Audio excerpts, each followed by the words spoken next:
Boker Tov, good morning.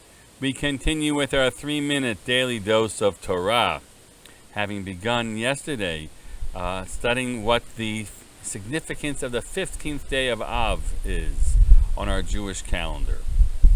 We read the Mishnah in Ta'anit, and here the Gemara wants to explore the basis of declaring that there were no joyous days as great as Yom Kippur and the 15th day of Av.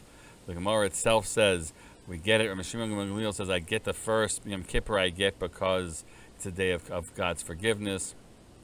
We got the second tablets.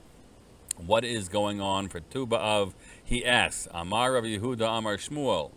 And here we'll have a number of approaches. We'll look at two of them today. Yom Shehutru Shvatim Lavo Zeh Bazeh. It was the day on which the tribes were permitted to marry one another. If you recall, there was a group of the family of women, the daughters of Tzlafchad, who made an intercession with Moshe, and then God agreed because their father had no sons, they would inherit, and generally the men inherited and the women did not. But if there were no sons, then the daughters inherit. And then, but later on, other tribes came and were worried what's going to happen. Actually, their tribe came and complained what's going to happen when they'll marry somebody else from another tribe, and then their property will end up leaving the tribal possessions. And so the halacha that was mandated then was that, well, they have to marry within their tribe. It's a large tribe, but they couldn't marry more broadly. And so this was the day in which that decree no longer held. They interpret a pasuk in a certain way. This is the matter which God commanded regarding Bnot Tzlafchad for that generation, B'dor Zeh, and not for other generations. Okay? Interesting. Amar Rav Yosef, Amar Rav Nachman, Yom Shehutar Shevet Binyamin Lavo Bekahal. This was a day in which the tribe of Benjamin was given permission to once more marry the rest of the Israelites. What happened? There was a terrible, terrible story about the rape of a woman, a Pilegesh B'Giva. It was the biblical story, and the other tribes came to punish the tribe of Benjamin, who did not seek out justice for this woman's having been so brutalized.